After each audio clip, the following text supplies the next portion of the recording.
Oh yeah, today is not the 5th. When I remembered I said that. I said I'd pre-filmed a Who is the Martin Pariseau video for May 5th.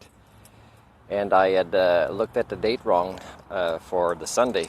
Because May 5th was actually Friday, and today's 7th, I believe. So this is being recorded today on the 7th. Who is this Martin Pariseau? Well, he's a guy that doesn't have a problem crying. And the reason I say this is... I'm glad I have one more bottle of distilled water in the motorhome. I am in Quesnel, where this parking is offered by the city for free for recreational vehicle use. But only the day, it looks like. There's a sandy dump. I don't know if there's a fee. And there's water. And I think it might be clean water that I could do my dishes, which I haven't done for a while. I'm running out. But I paid $8.50 for that movie I saw today, Guardians #3. And there's a guy that was like, he's talking to me across the street, a drunken guy. And if I would have seen him after my shower, because he walked me there, but he was like, the way he was talking to me at first, then I stopped and I pulled out what's it called? Oh man, I forgot what it's called now. Oh man, I forget what it's called. I'll put it in when I put the title. He was playing that very well, but I said, well, thank you for showing me your music, but I was on my way to see this place for the first time. Seasons something. Yeah, they gave me the meal. The shower area was clean, but it didn't have a toilet and a sink, so I didn't get to do that right away, but I'll do that after I eat, brush my teeth, and go to the bathroom.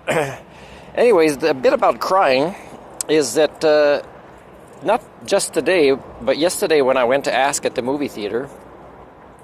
Too bad we can't sleep here. I love this angle.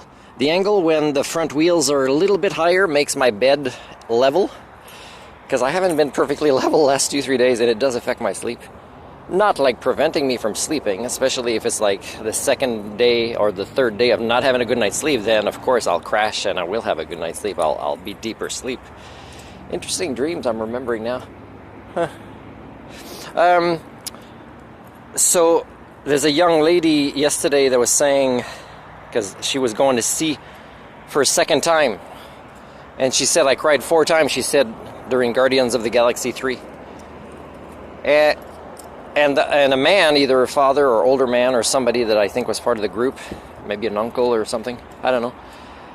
I said, I hope you don't cry, as if it's bad to have emotions linked to whatever it is, triggers, and usually those movies are about family. They're not like healthy families, but it talks about the concept of family. And I heard 2 guys give a review of that movie, and they were debating a little bit the different grades and why. And I would say this is a very good third movie. I mean, they don't explain very well for those that might not have remembered properly the story about why this is a different Gamora, but I thought they wouldn't at all, but they do a couple of times say it, but they don't get too much into it because it doesn't need to be part of the story. But, there's a lot of scenes that people might be triggered, and that's good. Like, triggers and crying is good, and you kind of learn about yourself, and you gotta process them in certain ways. And I was, I moved for a group, and I didn't think they'd get close to me, but the young lady was right beside me, well, a teenage girl. And she was nice, making conversation with me at the beginning and stuff, and a little bit at the end when we were waiting for the additional scene. But still, I hadn't showered in a couple of days, so I was hoping to get that space of 1 seat each.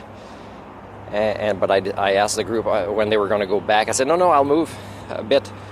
And so there was 1 space on my right, but then their group came all the way to be more centered. I think they probably had an aisle seat they could have taken, so she was asked to go all the way to me. I mean, so it affects, putting my arm on the armrest and her drink there. But it wasn't that big of a thing. And of course I knew I wasn't.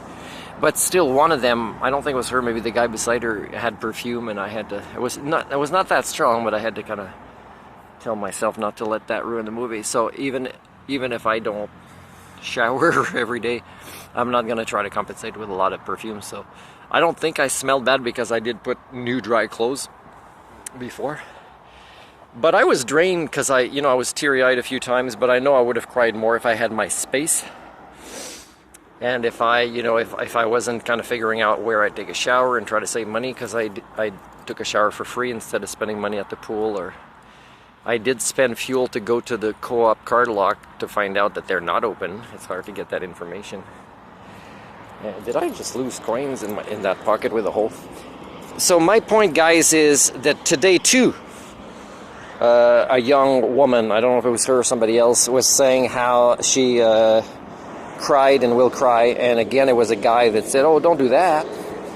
So, we have to ask ourselves this again. Why are we, it's like you have a microcomputer and then you kind of stick like a metal piece through the microprocessor that is related to emotions, and it's going to be defective the whole lifetime of this processor, because, and you can tell Data from Star Trek The Next Generation, his emotional intelligence growing with that chip is the same as the maturation process that, people primates go through, except we don't want to go through it, less and less.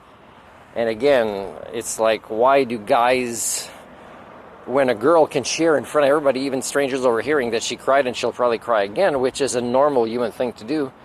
And the guy wasn't that, oh no, please don't, you'll like, he wasn't like that. But he was still kind of responding, both a guy yesterday to the girl that said that, and today as well, that I overheard. And for me, when somebody says this, I say, oh, I have no problem with you crying. And that's the more human thing to do. This morning I was at the community center just for homework and bathroom, and there was a meeting of some ladies preparing for a big event, and I overheard things, and they knew I'm almost part of the meeting, sitting not that far away. They said hi to me at the beginning, but after at least an hour, I think I was finishing up my stuff, and they saw I was kind of waiting to say something, and one lady stopped, and I said, oh, sorry, I didn't want to interrupt you, I was waiting for a pause. And I said, I have a question, but first I want to give you praise. And during the praise, it was good praise. It was specific, detailed feedback, and it was triggering tears in me. And I'm not sure exactly why, because I wanted to finish my feedback that they deserved as good feedback. And it was related, it was many different details, but it was related to them probably having emotional intelligence, because there was no, weak egos or weak self-esteem or self-confidence, or politics. It was great collaborative meeting among them to get this thing. And I said, this is not just impressive, individually to see you do this. It's also incredibly beneficial for the community that you serve. And there's more to what happened with our interactions. I can save that for a different subject some other time. And it's a little bit related to walk and talk. And it always shocks people that I don't just do the theory, I walk the talk. And then when I say something, when somebody interacts with me that is so unique, what I said as a pattern shows up in these interactions, where they always think it's mostly other people will respond in this way to, let's say, what is unique about me, but they do as well. So, I was very impressed with them. But I could also tell that the complexity and connection to reality that I have wouldn't make them uncomfortable, right? And there's more to explaining this. But anyways, it's not about this. It's about the emotional side of us. It's sad that we're getting some lessons about family being important through movies of such dysfunctional characters with so much back history and triggers that is traumatic, except that we do have more and more of a high percentage of population with traumatic histories. And it's not just, what you think the First Nations and residential schools, it's with every culture has such deep, and often it's just people that shouldn't have kids. And it just, every kid starts with that. And one thing that I thought was very important too is the birth process. Because the high evolutionary was creating a creature by speeding it up through the evolutionary process. And you can tell how traumatic that is. So in a way, the high evolutionary is a bad parent. Whether he fines-tuned the chemistry of it all, he's a bad parent. He never focuses on removing the trauma part. And there's a lot of people like this. The coming out of the birth canal is traumatic, except that the medical industry kind of makes it, we do this, we do this, we do this, and you'll have less pain for the parent, but trauma for the child. And again, we haven't evolved to put children first more. We've evolved to put parents first more, which means the devolution of our species. And I could have conversations like this with people that win awards for being good parents, and we'll see that in many ways they are not as child-centered as I am. And it took me a long time to figure out all of the psychology behind all this. And it wasn't necessarily that I needed to undergo all this expertise for my own, because I can't say that my trauma is largely from my youth, exponentially more than the average person that I would meet. And I've counseled people, so I know. But I mean, I grew up in a place where, I had to run home from all the bullies, right?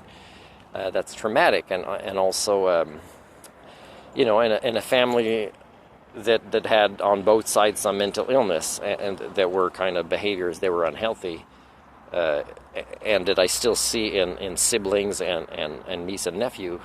Anyways, I'm not sure if I should keep talking about this, but it's still not as bad as a lot of other people. And the thing is why? Like, there will be things happening to us in our life that will create challenges we need to overcome for us to grow.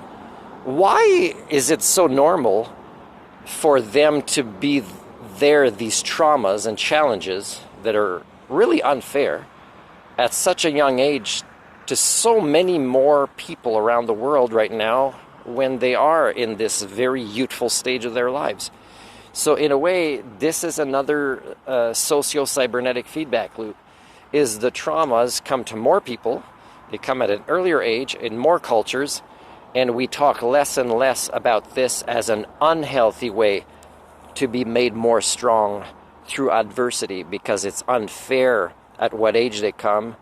It's unfair that there is no healthy parents or counselors or medical systems or trauma healing centers in these cultures that is happening in this traumatic way for all the children. It's not okay. And it's not okay. And again, this is the kind of conversation that I would have with people to show, I might not have kids of my own, or, your kids, I might have just met them, but I'm defending them and the culture they will be forced to live in a lot more than the people that win awards for parenting or for being teachers or counselors or whatever it is.